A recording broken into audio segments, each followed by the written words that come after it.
भारत माता की, भारत माता की, इनकलाब, वंदे वंदे।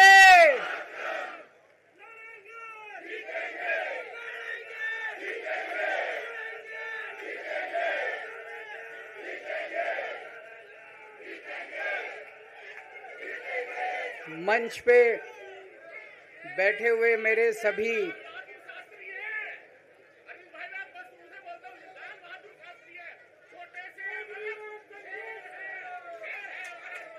शुक्रिया। मंच पे बैठे हुए मेरे आम आदमी पार्टी के सभी साथीगण, नेतागण, आज यहाँ पे इतनी बड़ी संख्या में आए हुए सभी भाइयों बहनों और जो टीवी के माध्यम से इस वक्त देश भर में लोग देख रहे हैं, उन सभी भाइयों बहनों, माताओं, बुजुर्गों, बच्चों, आप सब लोगों को मेरा नमस्कार, सबको मेरा प्रणाम। I love you too. सबसे पहले मैं ऊपर वाले का शुक्रिया अदा करता हूं, भगवान का शुक्रिया अदा करता हूं, जिनकी हमेशा हम लोगों के ऊपर बहुत कृपा रहती है, बहुत आशीर्वाद रहता है भगवान का, भोलेनाथ का, हनुमान जी का बहुत आशीर्वाद रहता है। इसी वजह से इतनी बड़ी बड़ी मुसीबतों से निकल के हम लोग आते हैं। इतने बड़े बड़े सामने हमारे दुश्मन हैं जिनसे लड़के हम लोग सफल होते हैं। एक छोटी सी पार्टी जिसने इस देश की राजनीति बदल के रख दी। मैं इसीलिए सबसे पहले ऊपर वाले का पूरे सम्मान के साथ शुक्रिया अदा करता हूं और आशीर्वाद चाहता हूं।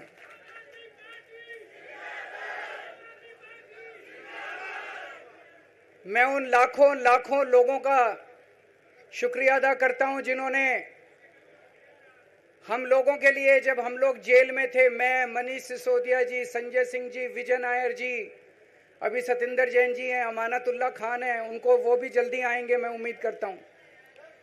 जिन जिन लोगों ने हमारे लिए दुआएं की, मन्नतें मांगी, मंदिर मस्जिद गिरजे गुरुद्वारे गए, उन सब लोगों का मैं तहे दिल से शुक्रिया अदा करता हूं।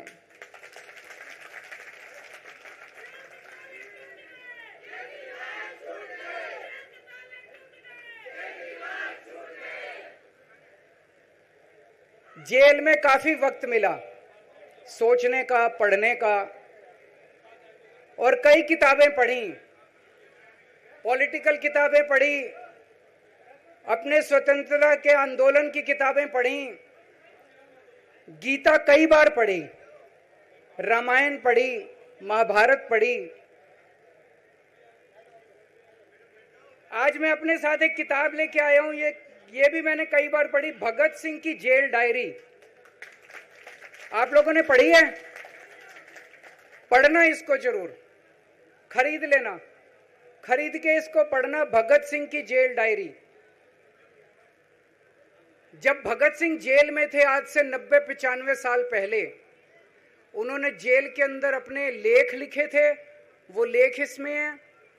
और जेल के अंदर से उन्होंने बाहर कई लोगों को खत लिखे थे, उन्होंने अपने क्रांतिकारी साथियों को खत लिखे थे, उन्होंने देश के युवाओं के नाम खत लिखे थे। बलिदान से पहले साथियों को अंतिम पत्र 22 मार्च 1931। ये खत उन्होंने जेल से लिखा और उनके साथियों तक पहुंचाया अंग्रेजों ने। बटुकेश्वर दत्त की बहन प्रोमिला को पत्र, बचपन के दोस्त जयदेव गुप्ता को पत्र, वाइसरॉय को पत्र, ये सारे पत्र अंग्रेजों ने भगत सिंह के पहुंचाए। युवाओं के लिए जो पत्र लिखा, वो पत्र बकायदा युवाओं के एक सम्मेलन में पढ़ के सुनाया गया।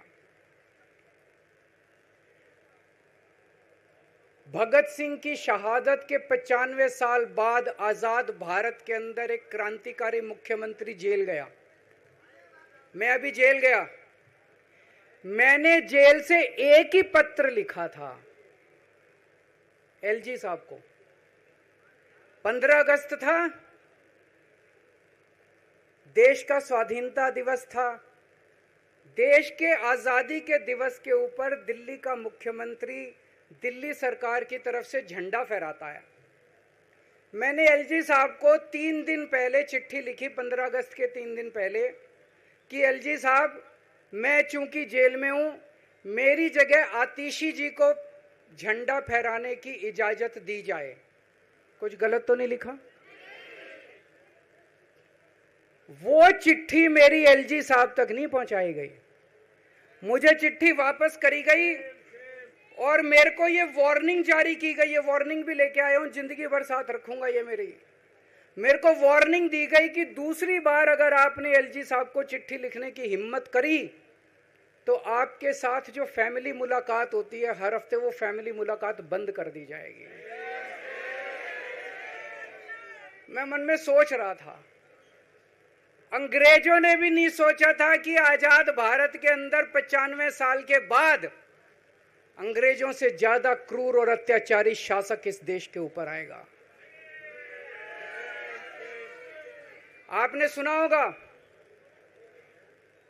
बटुकेश्वर दत्त और भगत सिंह ने असेंबली में एक बम फेंका था, या सुना है सब लोगों ने? तो दोनों को जेल हुई, दोनों को एक ही जेल में रखा गया, बगल बगल वाली कोठरी में रखा गया। ये मैं चिट्ठी पढ़ के सुना रहा हूं आपको भगत सिंह की, जो उन्होंने प्रमिला को, बटुकेश्वर दत्त की बहन को लिखा। कल रात बट्टू को किसी दूसरी जेल में भेज दिया गया है, तब तक वो उनके साथ ही था भगत सिंह के। ये चिट्ठी 17 जुलाई 1930 की है। उनकी जुदाई मेरे लिए असहाय हो रही है। भगत सिंह लिख रहे हैं बटुकेश्वर दत्त की बहन को कि बटुकेश्वर दत्त की जुदाई मेरे लिए असहनीय हो रही है। आज पहला दिन है जब मैं अपने को पूरी तरह उद्विग्न पा रहा हूं और मेरे लिए हर मिनट एक बोझ बन गया है। एक मित्र से जुदा होना सचमुच सगे भाई से भी ज्यादा प्रिय थे मेरे को बटुकेश्वर। तो दोनों साथ रहते थे। 95 साल के बाद मनीष सिसोदिया और केजरीवाल एक ही केस में जेल जाते हैं। मनीष सिसोदिया को अलग जेल में रखते हैं, मेरे को अलग जेल में रखते हैं, साथ मिलने की इजाजत नहीं दी जाती। आजादी की लड़ाई जब हुई, जवाहरलाल नेहरू जेल गए, महात्मा गांधी जेल गए, बाबा साहब अंबेडकर जेल गए, चंद्रशेखर आजाद जेल गए, अशफाकुल्ला जेल गए, कितने स्वतंत्रता सेनानी जेल गए, कई कई सालों तक जेल गए। जब वो जेल जाते थे उनसे मुलाकात के लिए उनके साथी उनसे मिलने जाया करते थे, उनके घर के लोग जाते थे, उनके रिश्तेदार उनसे मिलने जाते थे, और जब वो मिलने के लिए जाते थे वो उनसे पॉलिटिकल बातें करते थे। वो उनसे बातें करते थे कि कैसे अंग्रेजों को उखाड़ के फेंकना है। जब मिलने के लिए जेल में जाते थे, जब मैं जेल में था एक दिन संदीप पाठक मेरे से मिलने के लिए आया। मैं भी पॉलिटिकल आदमी हूं, वो भी पॉलिटिकल, हमारी पार्टी का संगठन मंत्री है। आके उसने मेरे से पॉलिटिकल बातें करी, और क्या करता, रोमांटिक बातें थोड़ी करता। तो पॉलिटिकल आदमी वो, पॉलिटिकल आदमी मैंने उससे पूछा देश में क्या चल रहा है, उसने देश की पॉलिटिकल हालत बताई। मैंने उससे पूछा पार्टी में क्या चल रहा है, उसने, संदीप पाठक को ब्लैकलिस्ट कर दिया गया, उसके बाद मेरे से मिलने नहीं दिया गया। भगत सिंह जब फांसी पे चढ़े, उन्होंने सपने में भी नहीं सोचा था एक ऐसा भारत होगा। आज से 95 साल के बाद इस देश के अंदर इतनी क्रूर और अत्याचारी सरकार आएगी कि अंग्रेजों को भी पीछे छोड़ देगी। दोस्तों,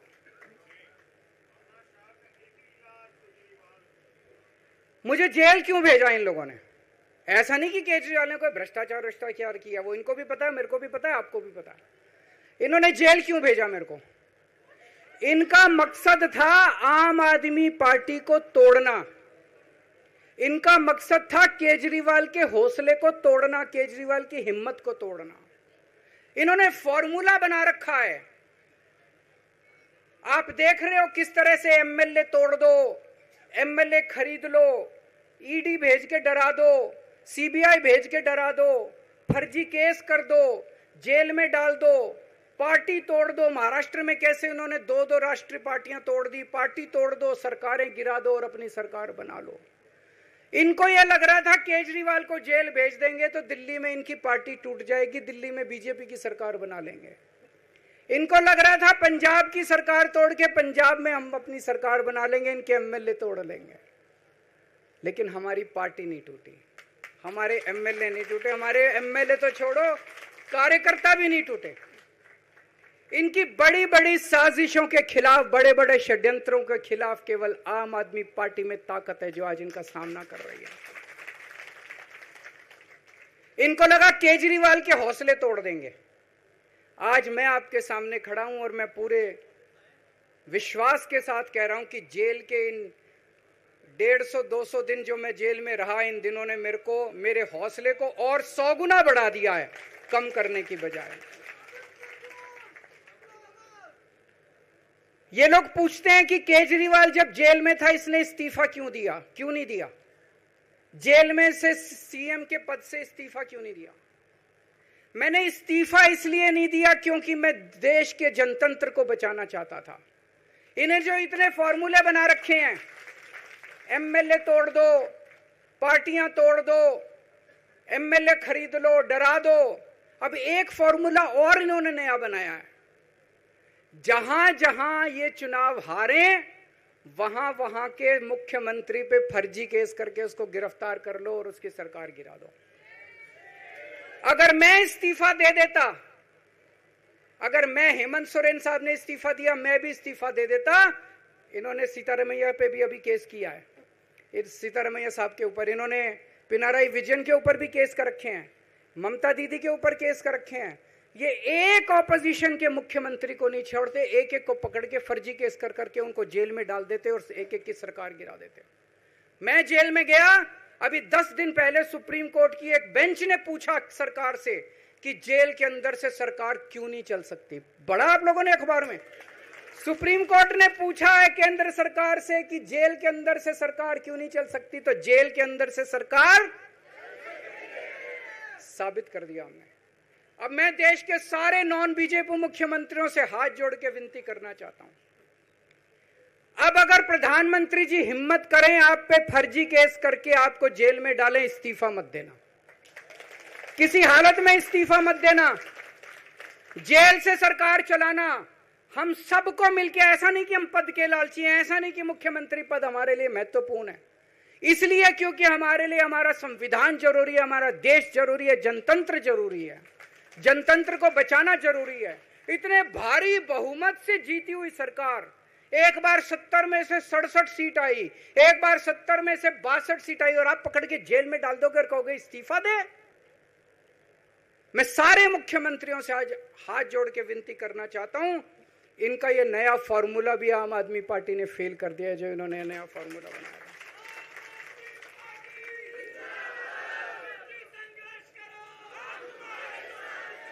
आज इनकी हर षड्यंत्र, हर साजिश से सामना करने की ताकत आम आदमी पार्टी में है। क्यों? क्योंकि हम ईमानदार हैं। दिल्ली में सरकारी स्कूल थे, गरीबों के बच्चे सरकारी स्कूल में पढ़ने जाया करते थे। सरकारी स्कूलों की हालत बहुत खराब थी, गरीबों के बच्चों का कोई भविष्य नहीं था। 16 लाख बच्चे दिल्ली के सरकारी स्कूलों में पढ़ते थे। टूटे फूटे टिन के स्कूल थे, डिब्बे थे, स्कूल क्या डिब्बे थे, कोई पढ़ाई नहीं होती थी, गरीबों के बच्चों का भविष्य खराब था। उन गरीबों के बच्चों को पिछले 10 साल के अंदर 18 लाख बच्चों को हमने सरकारी स्कूल अच्छे बना के भविष्य दिया है। हम ये कैसे कर पाए? हम ये कर पाए क्योंकि हम ईमानदार हैं। आज अगर किसी के घर में कोई बीमार हो जाए, प्राइवेट में ले जाओ, लाखों लाखों रुपए खर्च हो जाते हैं। अगर थोड़ी सी सीरियस बीमारी हो, छोटी सी बीमारी हो, 10-15 हजार रुपए कहीं नहीं गए, इन बड़े बड़े अस्पतालों में ले जाओ। दिल्ली के अंदर हर सरकारी अस्पताल को शानदार बनाया, नए नए सरकारी अस्पताल खोले, गली गली में मोहल्ला क्लिनिक खोला, लोगों की चाहे अमीर हो चाहे गरीब हो, सबका इलाज, सबकी दवाइयां, सबके टेस्ट, पूरा इलाज मुफ्त कर दिया। क्यों? क्योंकि हम ईमानदार हैं। आज दिल्ली की महिलाएं जब बस में सफर करती हैं, उनकी टिकट नहीं लगती, बाकी देश की सरकारें घाटे में चल रही हैं, दिल्ली की सरकार ये सब सुविधा देने के बावजूद फायदे में चल रही है। क्यों? क्योंकि हम ईमानदार हैं। आज दिल्ली के अंदर इतनी सुविधाएं, 24 घंटे बिजली आती है आज दिल्ली में, पहले 8-8 घंटे के पावर लगते थे। हम ये कर पाए क्योंकि हम ईमानदार हैं। आज दिल्ली के लोगों को फ्री बिजली मिल रही है, कैसे? क्योंकि हम ईमानदार हैं। आज दिल्ली में जगह जगह सीसीटीवी कैमरे लग गए, स्ट्रीट लाइट्स लग रही हैं, लोगों को तीर्थ यात्रा कराई जा रही है। इतने कच्ची कॉलोनियों के अंदर पिछले 75 साल में इतनी सड़कें और गलियां नहीं बनी जितनी पिछले 10 साल के अंदर में सड़कें और गलियां बना दी। 75 साल के अंदर दिल्ली में इतनी पानी की पाइपलाइन नहीं डली जितने पिछले 10 साल के अंदर पानी की पाइपलाइन डाल दी। कहां से आया पैसा? क्यों? क्योंकि हम ईमानदार हैं।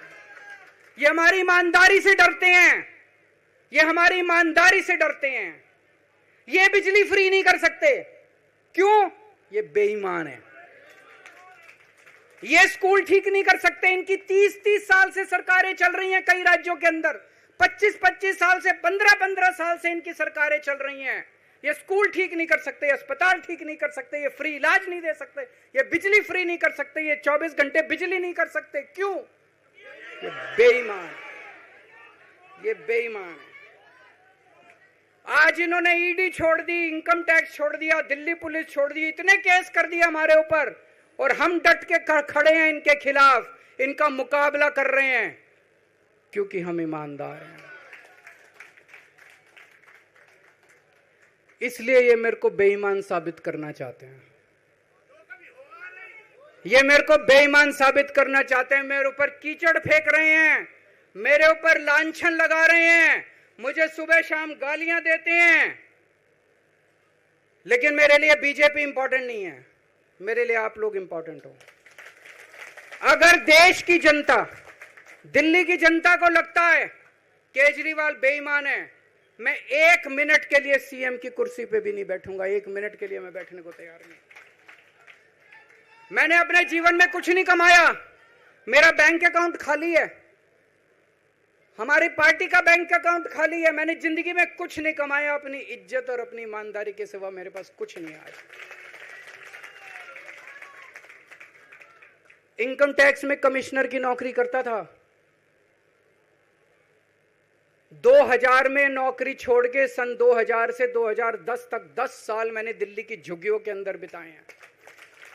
कुछ महीने दिल्ली की झुग्गियों में जाके रहा मैं, झुग्गी के अंदर, नंद नगरी, सुंदर नगरी की झुग्गियों के अंदर मैंने गली गली में खाक छानी है कि गरीब आदमी रहता कैसे, उसके घर का गुजारा कैसे चलता है। अगर पैसे कमाने हो तो इनकम टैक्स कमिश्नर की नौकरी बुरी नहीं थी। और जब मैंने नौकरी छोड़ी थी तब कोई पार्टी नहीं थी, कुछ नहीं थी। ऐसा नहीं था कि उस टाइम ये था मुख्यमंत्री बनने चला था या कोई पार्टी, कुछ नहीं था, कोई भविष्य नहीं था, केवल देश के लिए जुनून था कि देश के लिए कुछ करना है, देश के लिए कुछ करने हैं। 49 दिन की सरकार के बाद इस्तीफा दिया था, अपने असूलों के लिए इस्तीफा दिया था, किसी ने इस्तीफा मांगा नहीं था, अपने आप इस्तीफा दिया था। आज के तारीख में, आज के जमाने में कोई अपनी चपरासी की नौकरी नहीं छोड़ता। मैंने मुख्यमंत्री की कुर्सी छोड़ी थी, अपने आप छोड़ी थी। ना पद का लालच है, ना दौलत का लालच है, केवल देश के लिए कुछ करने का जुनून है, देश के लिए कुछ करने के लिए आए हैं।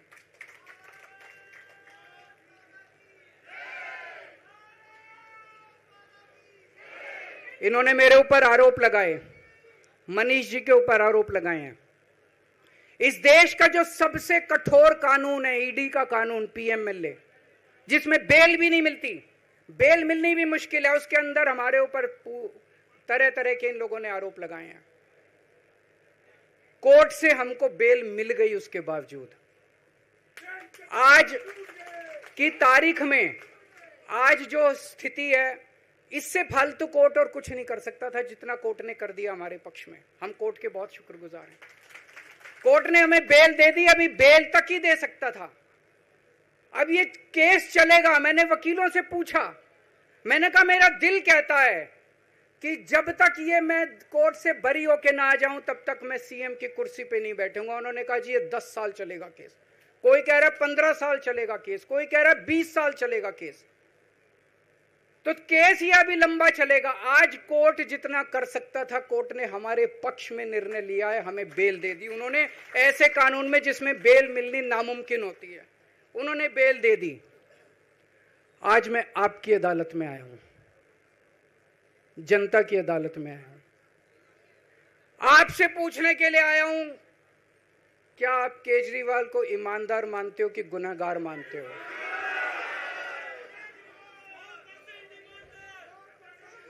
मैं दिल्ली की जनता से पूछना चाहता हूं, मैं देश की जनता से पूछना चाहता हूं कि क्या केजरीवाल ईमानदार है कि गुनहगार है? दोस्तों, 2 दिन के बाद, आज से 2 दिन के बाद मैं सीएम की कुर्सी से इस्तीफा देने जा रहा हूं।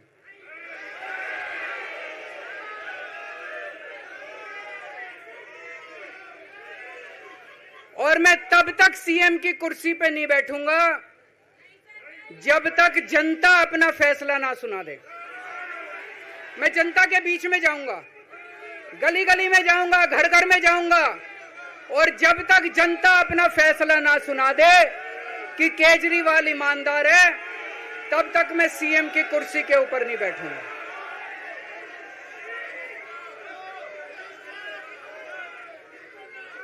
आज से कुछ महीने बाद चुनाव है, दिल्ली के चुनाव है। मैं जनता को निवेदन करना चाहता हूं, अपील करना चाहता हूं, अगर आपको लगता है केजरीवाल ईमानदार है, मेरे पक्ष में वोट दे देना। अगर आपको लगता है केजरीवाल गुनहगार है, मेरे को वोट मत देना। आप अगर मेरे को, अगर आपका एक एक वोट मेरी ईमानदारी का सर्टिफिकेट होगा। अगर आप मेरे को वोट देके जिताओगे और अगर आप कहोगे कि केजरीवाल ईमानदार है, तो चुनाव के बाद, उसके बाद जाके मैं सीएम की कुर्सी पे बैठूंगा। तब तक मैं सीएम की कुर्सी पे नहीं बैठूंगा।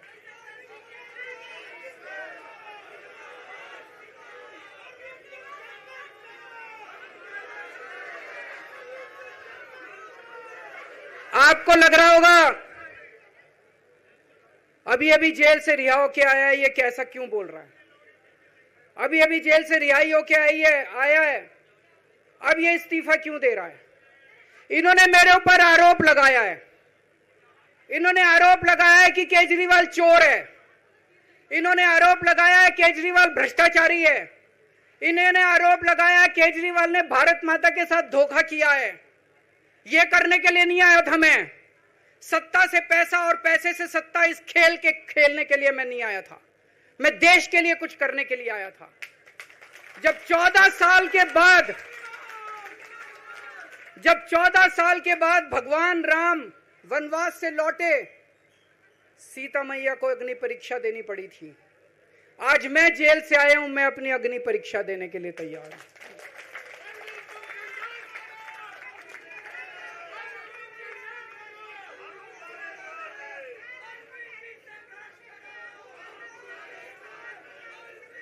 ये कुछ लोग बोल रहे हैं सुप्रीम कोर्ट ने कुछ कंडीशंस लगाई हैं, काम नहीं कर पाएंगे। पिछले 10 साल में इन लोगों ने कंडीशन लगाने में कोई कसर छोड़ी थी? एलजी साहब ने कंडीशन लगाने में कोई कसर छोड़ी थी? केंद्र सरकार ने 1 कानून, 2 कानून, 3 कानून, कानून पे कानून डाल के मेरी पावर छीन ली, पर आपके काम बंद नहीं होने दिए मैंने।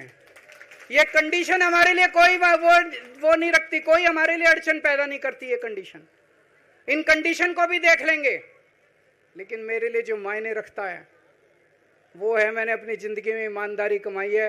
अगर आपको लगता है केजरीवाल ईमानदार है, जम के वोट दे देना मेरे पक्ष में।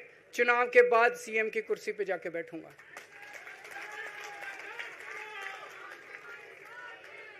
फरवरी में चुनाव है। आज इस मंच से मैं मांग करता हूं कि ये चुनाव नवंबर में कराए जाएं, महाराष्ट्र के साथ कराए जाएं, तुरंत कराए जाएं चुनाव।